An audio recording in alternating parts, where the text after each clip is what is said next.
and welcome to the Chronicles of Captivity. This is Chronicle number 46. In Chronicle number 45, I told you about the events leading up to my conviction for escape and the sentence that was imposed, and the fact that I was transferred to the ADX, the Supermax in Florence, Colorado. And so here we're going to learn about what the ADX, what my initial impressions of the ADX were and what that was like going in there. So we're on the bus.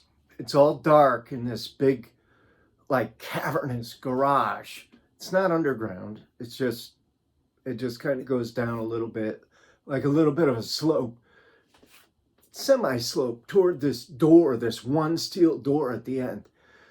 And I get out and everybody's lined up, case manager or the counselor, the associate warden, all the different officers. They've got a video camera on me, and they open the door. I mean, I'm all gaffled up, black box, belly chain, shackles, and everything double locked, and they've shaken me down outside.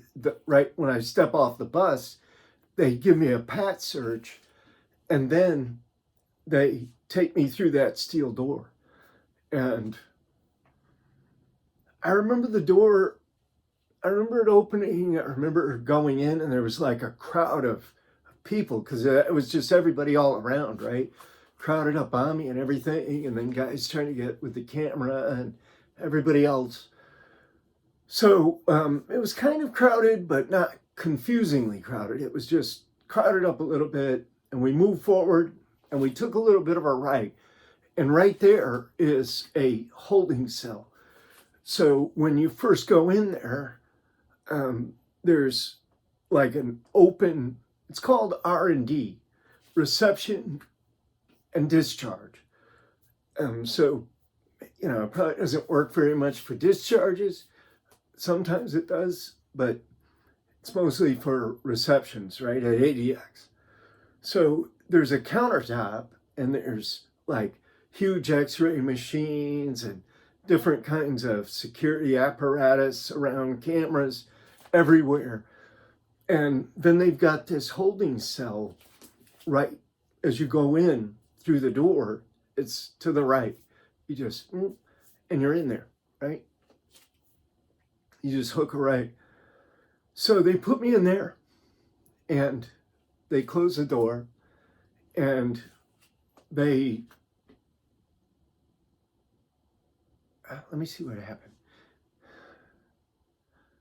Let me take this back. Let me step back a minute. Let me step back just a second.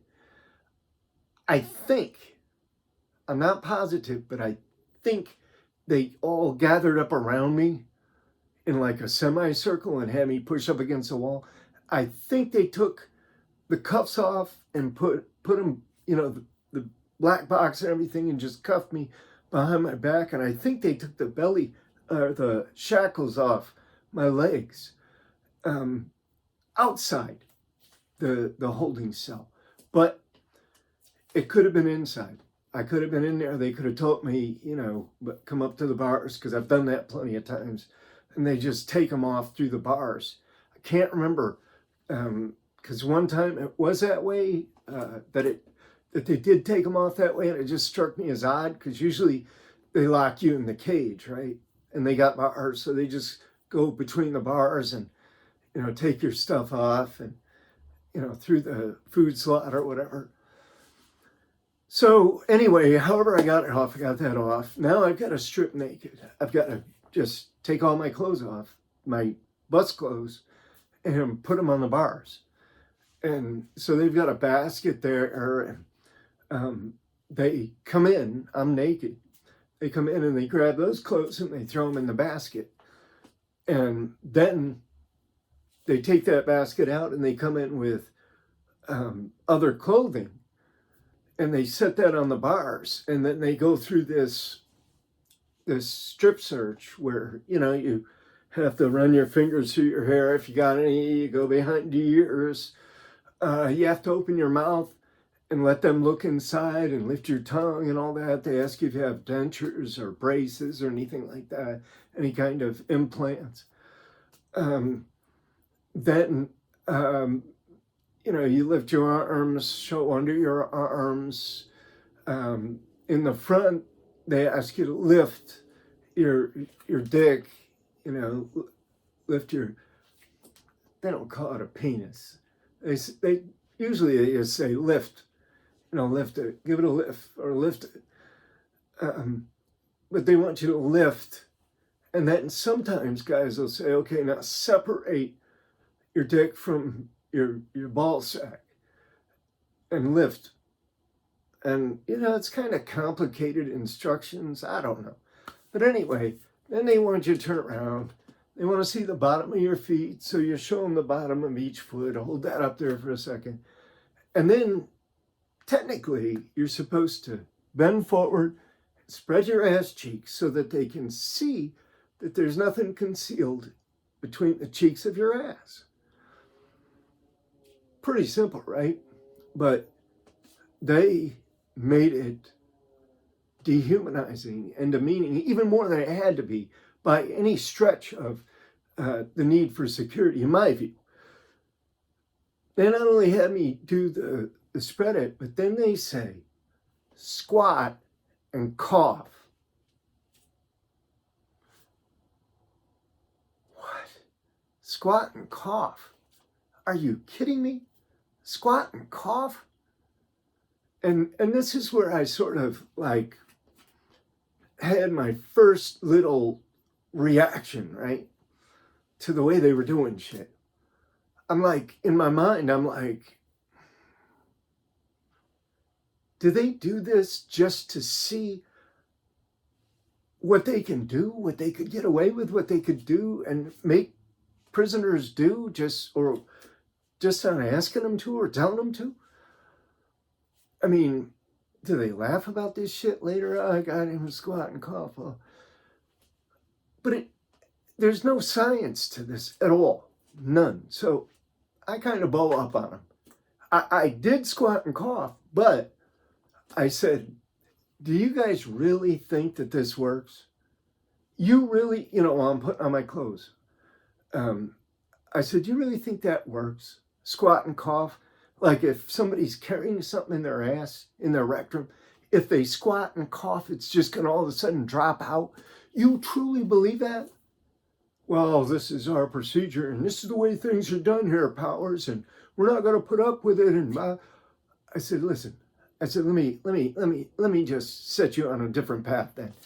When you get home tonight, I'm talking to the unit manager now. He's like in the background, but right there, right? I said, when you go home tonight, you go ahead and you shove something up your fucking ass. Shove it up there. And then squat and cough and see if it just falls out. And he was like, he was, like mad about that, right?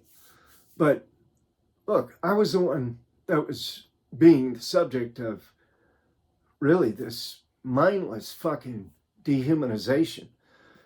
And so, yeah, I was a little bit pissed off, and I wasn't going to let them just do whatever the fuck they wanted to do either. I mean,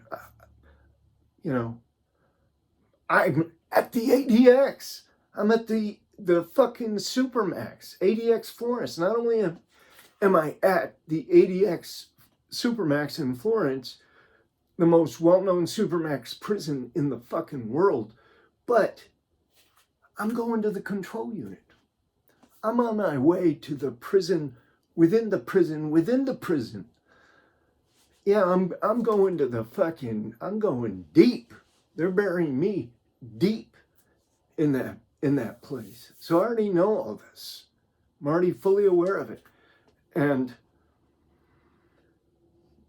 I'll tell you, it's not a good feeling.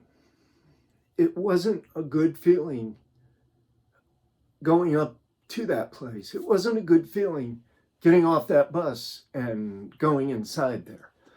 it wasn't a good feeling having to strip naked. I mean, I don't know what they do.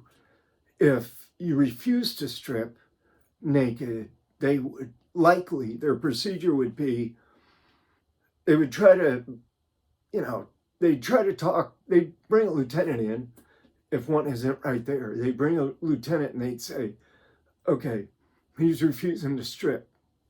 And the lieutenant would step up and say, all right, listen, Powers, you're either going to strip out and follow the procedures, or we're going to get a team in here on you and we're going to strip you down. Your choice. They go like that, right?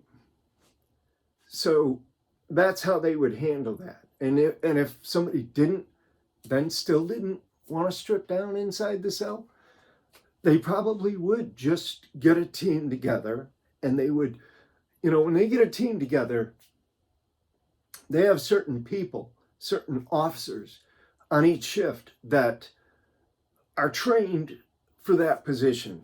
They get a little bit extra pay to be available for that work, right? For the sort team. And so, they'll just make the lieutenant will go back, he'll make his calls around, he'll get his team together. And they wear this like football type apparatus, right? These helmets with a face shield and, like the hockey kind of gear. They've got stab-proof vests, and some of them now wear, the leggings and everything, even the cup for protection of their genitals. But the lieutenant will get them together. They'll get a guy with a camera, and they'll come down, and the lieutenant will, usually by policy, they have to give you one more shot, right? So lieutenant will step up and say, okay, Powers, either you're going to strip out right now, this second, or they're coming in right now. Start stripping down, or we're coming in. And, if you start taking your shirt off or whatever, if now this is a critical point, right? This is a critical place for prisoners and staff, right? Because right at that point of capitulation, there's a little bit of a dynamic going on, right? Because let's say that Powers, in his frustration, his attitude, he's going to capitulate because he doesn't want to get tromped on by this goon squad. But he's going to take his time.